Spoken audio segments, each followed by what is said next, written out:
حضرت امام اعظم ابو حنیفہ رحمہ اللہ ارشاد فرماتے ہیں، ہمارے استاد حضرت جابر رضی اللہ عنہ صحابی رسول فرماتے تھے کہ رسول اللہ صلی اللہ علیہ وسلم کی خدمت میں ہم بیٹھے تھے کہ ایک شخص آیا، اس نے آ کر اللہ کے رسول سے عرض کیا، یا رسول اللہ میری بچیاں پیدا ہوتی ہیں، بچے نہیں ہوتے۔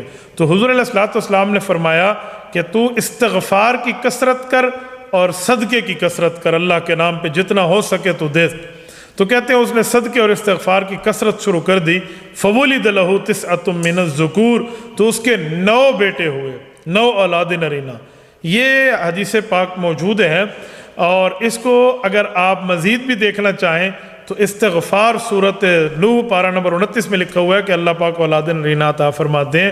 آپ استغفار بھی کریں، صدقہ بھی حسب توفیق کریں، نماز کی پابندی کریں، انشاءاللہ اللہ آپ کو بچے عطا فرمائے گا۔ اس کے علاوہ ایک اور وظیفہ بھی ہے قرآن کریم میں، رب لا تذرنی فردا وانت خیر الوارثین، یہ آپ پڑھیں گے انشاءاللہ آپ کو اولاد نرینہ ملے گی۔ امام ابو حنیفہ نے جو مسائل لکھ کے امت کو دیے ہیں، یہ صحابہ کرام کے بعد پہلا بندہ ابو حنیفہ اس دھرتی پہ لکھنے والا۔ صحابہ بتا سنا سمجھا گئے نا، اس کے بعد امت میں تابعین میں پہلا بندہ ابو حنیفہ ہے جس نے مکمل لکھا ہے۔ اور یہ بات امام جلال الدین سیوطی رحمۃ اللہ علیہ نے تبییض الصحیفہ امام ابو حنیفہ کے شان پہ کتاب لکھی ہے، حالانکہ ہے امام شافعی کے مقلد امام جلال الدین سیوطی، لیکن امام ابو حنیفہ سے ان کا پیار اتنا ہے، ان کی شان پر کتاب لکھی، اور اس میں لکھا اول من دون علم الشریعہ ورتبہ ابوابا فہو ابو حنیفہ ثم تبعہ مالک فی ترتیب الموطا۔ کہ لوگوں، پیغمبر علیہ السلام کے صحابہ کے بعد سب سے اولیت جسے حاصل ہے، جو فرسٹ پوزیشن کا مستحق ہے صحابہ کے بعد، وہ ابو حنیفہ ہے، جس نے قلم اٹھایا اور مسائل لکھ کے امت کو فہرست بنا بنا کر دے دی۔ اس کے بعد امام مالک ہے، اس کے بعد امام شافعی ہیں، ان کے بعد امام احمد بن حنبل ہے۔ اچھا، ان بزرگوں کا آپس میں اختلاف بھی ہے۔ آج کل لوگ کیا کہتے ہیں، بھئی ان سے اختلاف کیوں ہے، اگر یہ سچے ہوتے تو ان سے اختلاف ہوتا۔ حالانکہ بعضوں کا دلیل اختلاف کی بنیاد پہ ہو تو دونوں سچے ہوتے۔ آپ کہیں گے کیسے؟ ہے حدیث پاک، بلکہ پہلے میں آیت پیش کرتا ہوں۔ حضرت سلیمان علیہ السلام نبی ہیں، حضرت داؤد علیہ السلام نبی ہیں، ایک والد ہیں ایک بیٹا ہے۔ حضرت داؤد والد ہے، حضرت سلیمان علیہ السلام بیٹے ہیں۔ بکریوں کا مسئلہ آیا، بھی اس کو کیسے حل کریں، کہ ایک بندے کی زمین ہے، اس پہ لگی ہوئی فصل ہے، دوسرے کی 50-100 بکریاں، ان نے یہ فصل کھا لی، اب ان کا کیا حل کریں؟ ان دونوں نے فیصلہ کیا۔ حضرت داؤد علیہ السلام نے بھی کیا، وقت کے نبی ہیں، حضرت سلیمان علیہ السلام نے بھی کیا، وقت کے نبی ہیں۔ قرآن کریم نے دونوں کا نقشہ کھینچا، اور قرآن کریم فرماتے ہیں وَدَاوُودَ وَسُلَيْمَانَ إِذْ يَحْكُمَانِ فِي الْحَرْثِ إِذْ نَفَشَتْ فِيهِ غَنَمُ الْقَوْمِ وَكُنَّا لِحُكْمِهِمْ شَاهِدِينَ،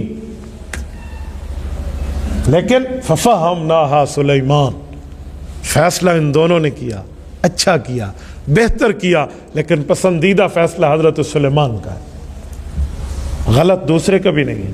تو اس سے پتہ چلا دلیل کی بنیاد پہ کوئی مسئلہ بتاؤ نا، اور دوسرا مجتہد ماہر، دوسرا بھی بڑا آدمی دلیل کی بنیاد پہ بتائے، تو اتنا تو کہہ سکتے ہیں کہ بہتر اور بہترین کا فرق ہے، بہتر اور بہترین کا فرق ہے، یہ نہیں کہہ سکتے کہ بدتر اور بہترین کا فرق ہے۔ ایسے ہی امام ابو حنیفہ، امام شافعی، امام مالک، امام احمد بن حنبل ہے، ان کے جو اختلافات ہیں نا، وہ دلائل کی بنیاد پہ ہیں، ضد کی بنیاد پہ نہیں ہیں۔ آپ نے کبھی نہیں دیکھا ہوگا کہ ہم لوگ حضرت امام شافعی کا نام برے انداز میں لیں۔ ہم جب بھی امام شافعی کا نام لیتے ہیں رحمہ اللہ کہتے ہیں، امام احمد، امام مالک رحمہ اللہ کہتے ہیں۔ کیوں؟ یہ اختلاف ان بزرگوں کا دلیل کی بنیاد پہ تھا، اور اس اختلاف کو کفر اسلام بھی نہیں کہتے، اور وہ ایسا اختلاف ہے کہ آپ چاہیں تو اس پہ عمل کریں، چاہیں تو اس پہ عمل کریں، لیکن ان بزرگوں نے سب نے امام ابو حنیفہ کی تعریفیں کی ہیں۔ امام شافعی رحمہ اللہ، امام مالک، امام احمد۔ تاریخ بغداد میں امام خطیب بغدادی نے ایک روایت لائی ہے کہ امام مالک فرماتے تھے امام ابو حنیفہ کے علم کو تم نے دیکھا نہیں ہے، لو کلمک فی ہذہ الساریۃ یجعلھا ذہبا لقام بحجتہ، وہ دلیل کی دنیا کا وہ بادشاہ ہے، لکڑی کے ستون پہ دلائل پیش کرے تو اسے سونا ثابت کر دے۔ امام شافعی سے کسی نے پوچھا امام ابو حنیفہ کے دلائل کتنے ہیں؟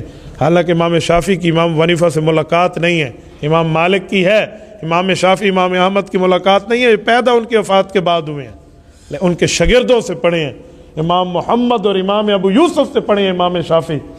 فرمانے لگے ابو حنیفہ کی تو اپنی باتیں ہیں، حفظت عن محمد وقر بعیر، میں نے ابو حنیفہ کے شاگرد سے اتنا علوم حاصل کیے ہیں، اتنے کہ جس سے اونٹوں کا لشکر اٹھا کے چل سکے۔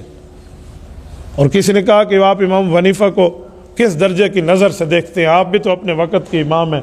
تو امام شافعی کی گولڈن چین ہے، سنہری جملہ ہے، اقوال ذرعی میں وہ قول ذرعی موجود ہے۔ امام شافعی نے فرمایا من اراد ان یعرف الفقہ فلیلزم ابا حنیفہ و اصحابہ فإن الناس کلہم عیال علیہ، کہ اگر چاہتے ہو کہ دین میں ماہر بن جاؤ تو ابو حنیفہ اور ان کے ساتھیوں کو ابا مانو، اولاد بن کے چلو، اللہ دین میں مہارت دے گا۔ عیال علیہ، اس کا خاندان بن کے چلو۔ امام احمد بن حنبل رحمہ اللہ امت کے چوتھے بڑے امام، نہیں ملاقات ہے امام ابو حنیفہ سے، اور امام احمد امام بخاری کے استاذ ہیں۔ امام ابو حنیفہ رحمہ اللہ سے ملاقات نہیں، ان کے وفات کے بعد پیدا ہوئے۔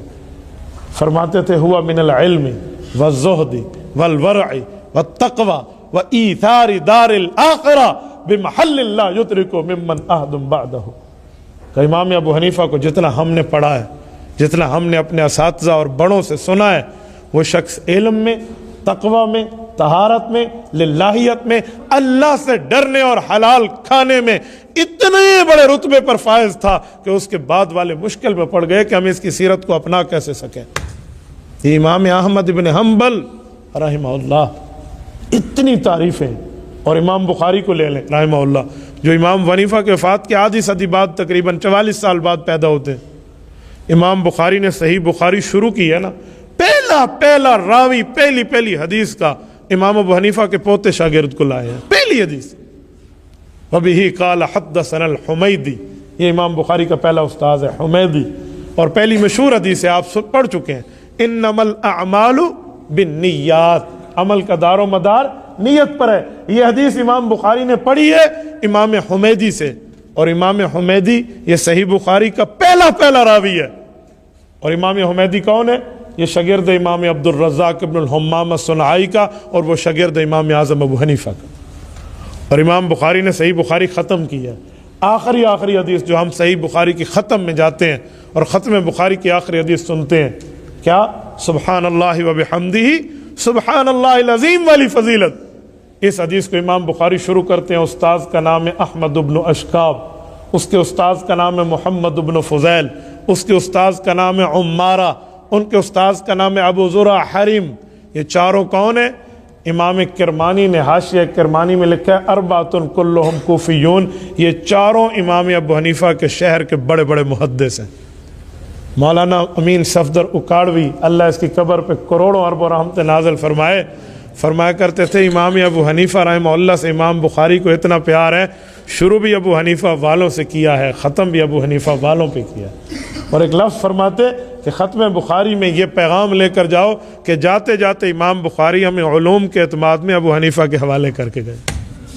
یہ ہے امام ابو حنیفہ، ان کا یہ کارنامہ ہے۔ اگر کسی مسئلے میں دلیل کی بنیاد پہ اختلاف آئے تو اس اختلاف کو غلط نہیں کہتے، ضد والے اختلاف غلط ہوتے ہیں، ہٹ درمی والے اختلاف غلط ہوتے ہیں، ذاتیات والے، نظریات کے دلائل والے نہیں۔ اب مجھے بتاؤ، سیشن کورٹ کا فیصلہ ہائی کورٹ کا بینچ توڑ دیتا ہے، اور ہائی کورٹ کا فیصلہ supreme court of the country توڑ دیتا ہے، اور سپریم کورٹ آف دا فیصلے کے لیے نظر ثانی ریویو میں بھی چلے جاتے ہیں، تو آپ ان تینوں میں سے کس کورٹ کو کہیں گے کہ اس نے غداری کی ہے ملک کے ساتھ؟ آپ نہیں کہہ سکتے، آپ کہیں گے دلائل کی بنیاد پہ، پروف اور ایویڈنس کی بات ہے۔ ایک مریض ہے اور اس مریض کے لیے ڈاکٹروں کا بورڈ بیٹھتا ہے، میڈیکل اسپیشلسٹ بیٹھتے ہیں، سرجن اور ڈین بیٹھتے ہیں، وہ ڈیسیجن لیتے ہیں کہ اس کے لیے یہ دوائی، دوسرا کہتے ہیں نہیں یہ دوائی۔